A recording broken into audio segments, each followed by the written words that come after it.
പശ്ചിമേഷ്യൻ രാജ്യമായ സിറിയയിൽ തീവ്ര ഇസ്ലാമിക സംഘടനകളുടെ നേതൃത്വത്തിൽ ആഭ്യന്തര യുദ്ധം ശക്തി പ്രാപിച്ചിരിക്കുന്ന സാഹചര്യത്തിൽ യുദ്ധത്താൽ കഷ്ടപ്പെടുന്ന സിറിയൻ ക്രൈസ്തവർക്ക് പിന്തുണയുമായി ഹംഗറി. യുദ്ധം കൊടുമ്പിരികൊണ്ടിരിക്കുന്ന പശ്ചാത്തലത്തിൽ ഇക്കഴിഞ്ഞ തിങ്കളാഴ്ച ഹംഗേറിയൻ പ്രധാനമന്ത്രി വിക്ടർ ഓർബാൻ സിറിയൻ ഓർത്തഡോക്സ് പാത്രിയാർക്കീസ് ഇഗ്നേഷ്യസ് അഫ്രേം രണ്ടാമനുമായി കാർമലൈറ്റ് ആശ്രമത്തിൽ കൂടിക്കാഴ്ച നടത്തിയിരുന്നു.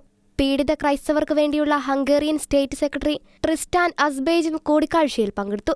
ആഭ്യന്തര യുദ്ധത്താൽ കഷ്ടപ്പെടുന്ന സിറിയൻ ക്രിസ്ത്യാനികളായിരുന്നു കൂടിക്കാഴ്ചയിലെ പ്രധാന ചർച്ചാ വിഷയം. അന്താരാഷ്ട്ര വേദികളിൽ സമാധാനത്തിനു വേണ്ടി വാദിക്കുവാനും മതപീഡനത്തിനിരയാകുന്ന ക്രൈസ്തവർക്ക് സുരക്ഷിതമായ ജീവിത സാഹചര്യം ഉണ്ടാക്കാനുമുള്ള ഹംഗറിയുടെ പ്രതിബദ്ധത പ്രധാനമന്ത്രി ഓർബൻ ആവർത്തിച്ചു. കഷ്ടതയനുഭവിക്കുന്ന ക്രൈസ്തവ സമൂഹത്തിന് നൽകിവരുന്ന തുടർച്ചയായ സഹായങ്ങളുടെ പേരിൽ പാത്രിയാർക്കീസ് ഹംഗറി പ്രധാനമന്ത്രിക്കും ഹംഗേറിയൻ ജനതയ്ക്കും പാത്രിയാർക്കീസ് നന്ദി അറിയിച്ചു. ഇതിനിടെ സിറിയൻ നഗരമായ ആലപ്പോയിലെ ക്രിസ്ത്യൻ സമൂഹത്തിന് പിന്തുണ അറിയിച്ചുകൊണ്ട് ട്രിസ്റ്റാൻ അസ്ബേജ് എക്സിൽ കുറിച്ച വരികൾ ശ്രദ്ധേയമായിരുന്നു.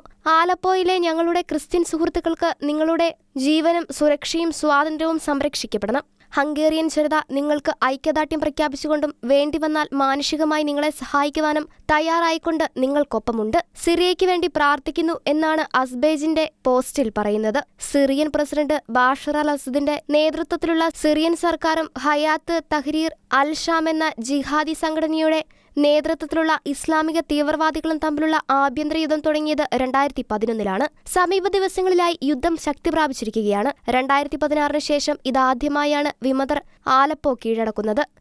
International desk, Shekinah news.